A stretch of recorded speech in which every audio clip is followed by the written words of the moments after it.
Alrighty guys, welcome back to Hollow Knight First Pass, where today, hopefully, this should be the end of First Pass, and we will be getting our 112%. Um, Before we go ahead and do P4, I do have a minor charm switch. I did take off Spell Twister and Dream Nail in favor of Fragile Strength. Um, it'll just make the it'll make some of the bosses go quicker, um, and it favors a couple of the different strategies that I'm going to be using. So as you can see here, after beating P3, we can unlock P4 just like this, and we're ready to challenge it. And it is good to know. Technically, we are in the Dream Realm because we're in Godhome, so your fragile charms will not break if you die in the Pantheons or in the Hall of Gods. And right here we just have some more lore. And then our first boss in P4 is actually Enraged Guardian. So just take your time. It's not worth losing life to this guy, even though I just did. The bigger threat are the lasers that come from the ceiling. You just gotta watch out for those. With Fragile Strength, this fight is a breeze. It doesn't take very long at all. Go ahead and heal up. And we have Lost Kin next. And with Lost Kin, it's just the same as Broken Vessel, just a little bit faster. And a lot of the same strategies apply here. With our Strength Charm, again, this fight does go fairly quickly. So Fragile Strength is also super nice to have for the next boss, right after him. So that's lucky that I didn't get hit there. I'm being a little bit reckless now. There we go. So make sure you want to get the infected balloons that are on the screen, because they will still come and try to hit you even after Lost Kin dies. But we have No Eyes here. If you jump to the middle right at the beginning, it'll force her to teleport. And then with No Eyes, I dislike No Eyes anyways, just because she teleports around so much. So Fragile Strength, our Strength Charm is gonna make it so we don't have to fight her longer than we need to. My advice for her is to just take your time. Just watch out for the ghosts. Down here on this bottom platform is a safe spot, and you just kind of gotta go about your time here. There we go.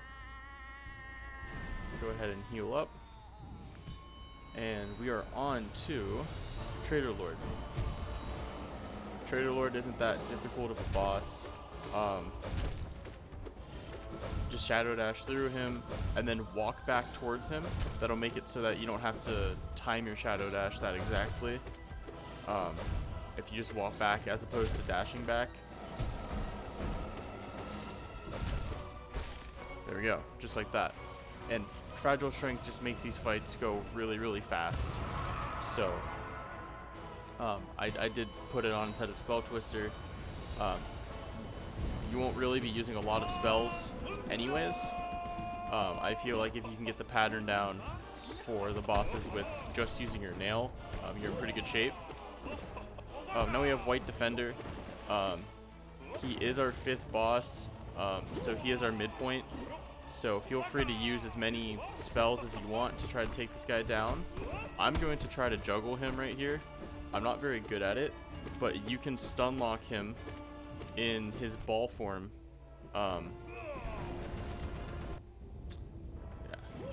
You can stun lock him in his ball form, and then it's really easy to kill him. But you have to be kind of precise with your movements in order to make sure that you hit him.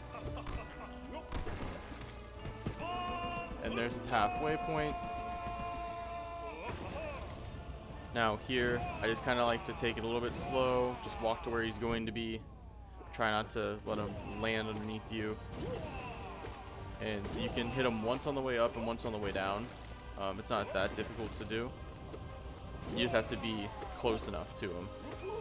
And there we go. And we're halfway done with the 4th Pantheon. Now we have this room right here.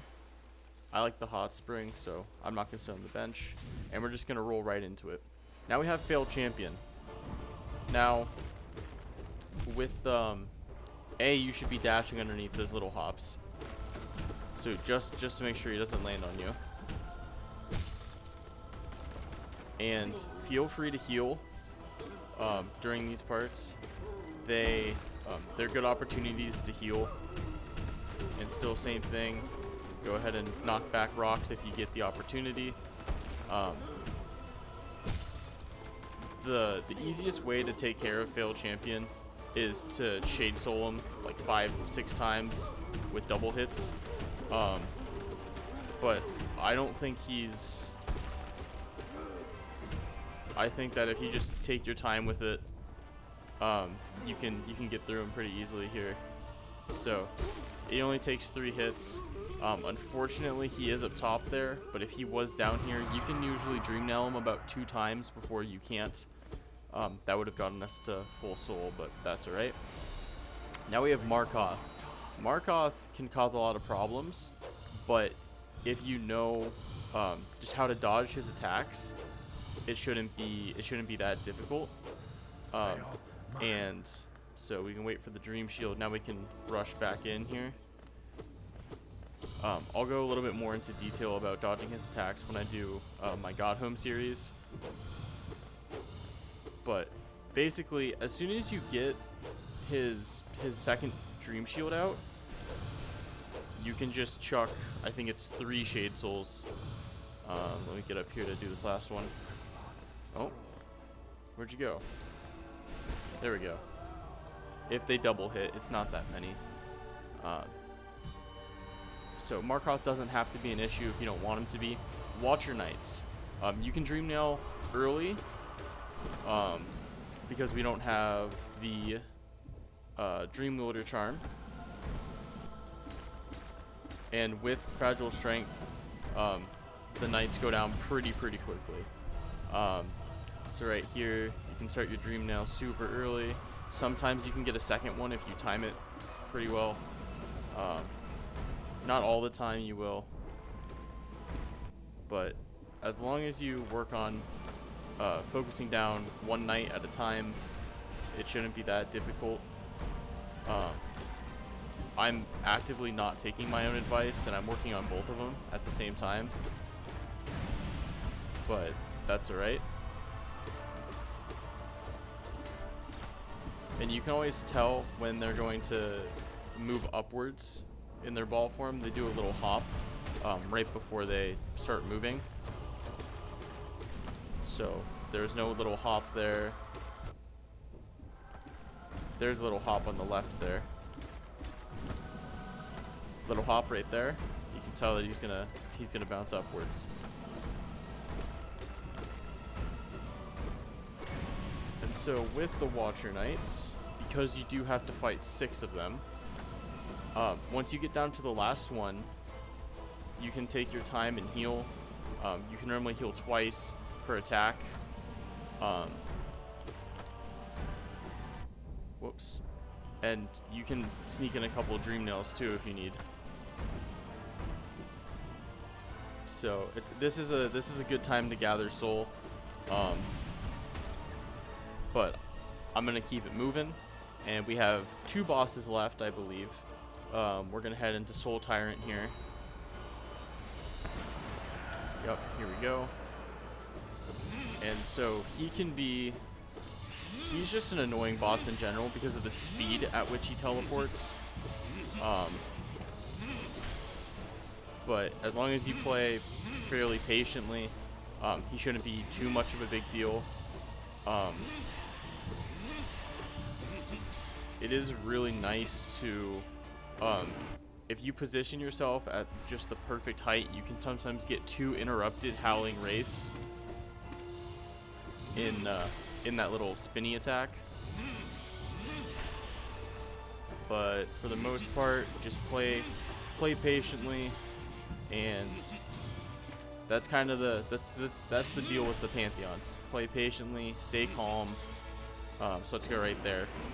Yep, so there's two of them. And then same deal, if you stand right in the middle, there's a really good chance you're not going to get hit. I grossly mistimed my jump there. He was up super high in the air there.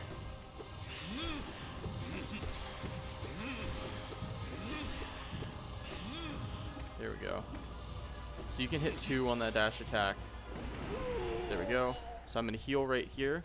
And now I just learned a trick. You can actually hit him up top. So if you see that little flash of orange, you do have to dash away fairly quickly. But this makes it so that he doesn't take that many hits during this phase. And you don't really have to use soul. And yeah, just like that. So it's a really, really quick up strike and then dash away. And then we're gonna move into our final boss. We got some more lore here from the Godseeker, and we can roll right into it. Now we have Pure Vessel, and Pure Vessel is one of the just most fun bosses to fight in the game if you can get the pattern down.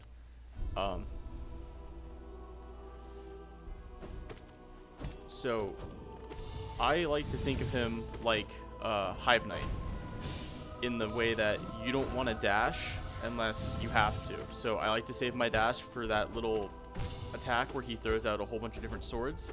If you accidentally hit his counter, and if you have to dash away from that that strike up there. Otherwise, you should just be able to jump over everything else. And then you want to get, so during this attack, you can actually Descending Dark to get iframes to stay in that circle.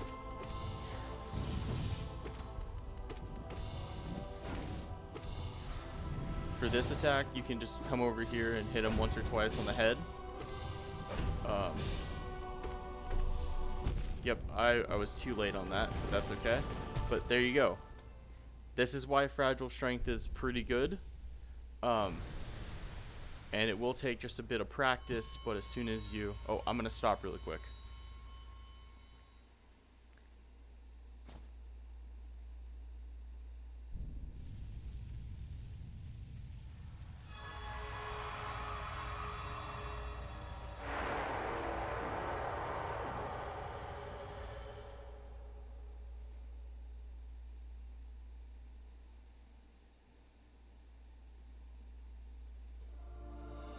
And that's the end of P4. I just wanted to stop so you guys could see that cutscene.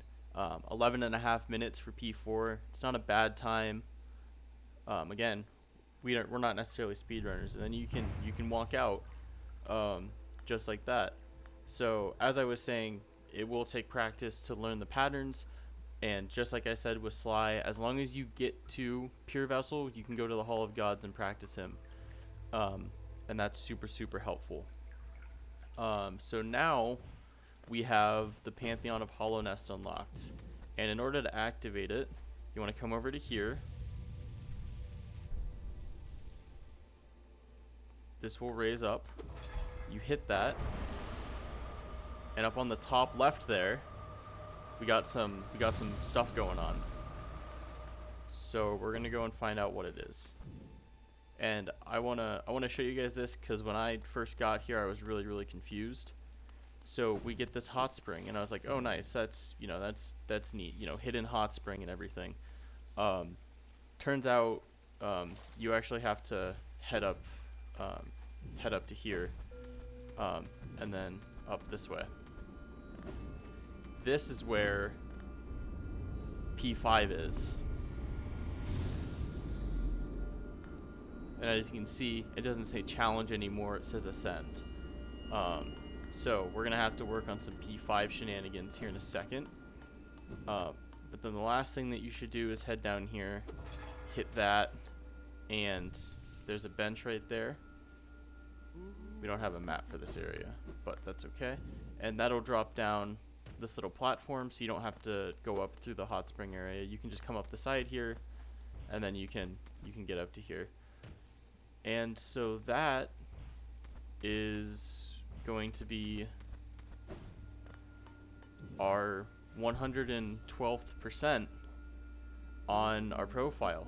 So this is where you would get your 112% achievement. And I think before we go into P5, I'm going to do my God Home series. So you want to make your way down to here and into the Hall of Gods here. So now, with the first 4 Pantheons completed, you can see that we unlock all of the different bosses, and you can do this at any time. I just chose to wait until right now because we finally have beaten Pure Vessel, which means that all of our Pantheon bosses are now unlocked.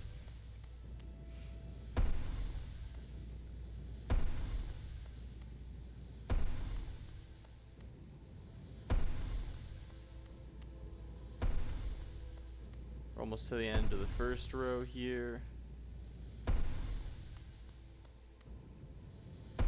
Trader Lord, GPZ. So then, actually we're gonna approach it from the other side. So, and then as you can see, some of them have levers. So this is Hornet. This is the Hornet 2 fight. This is False Knight. That's Failed Champion. So that's how you switch between the different variants. So then we can head up to the second level here, and we can start unlocking the other half of them. Soul Warrior, Soul Master, Dung Defender. There's the Watcher Knights. They are. Then our Dream Bosses, No Eyes, Marmu, Zero, Markoth, Galen, and then Gorb. Is there another one too? Yeah, Elder Who. So now we have Aura and Mato, which wouldn't be unlocked unless you encounter them in P1. Same goes for Shio in P2 and Sly in P3. And then we have Pure Vessel from P4. And then last but certainly not least, we have Grim and Nightmare King Grim, or as I like to call him, NKG. And since we're going about unlocking everything here, we want to come to this little area right here and charge a Crystal Dash, cut it at this second one, and then head up to here, up strike, and we get into this little secret area.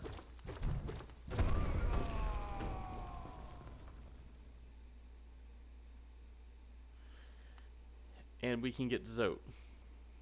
So that's most of the bosses. And with that, I am going to end this episode and congratulate you guys on getting your 112% profiles. I'm probably going to keep this charm loadout for the rest of the Hall of Gods, is my assumption, but I'm going to start working on that series next. So this is officially the end of Hollow Knight First Pass, even though P5 still exists, but it's not mandatory for 112%.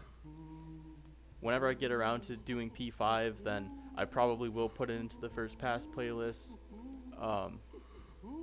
But this is 112%. And so congratulations for everybody that's been able to do it. And I will see you guys in the Hall of Gods next time.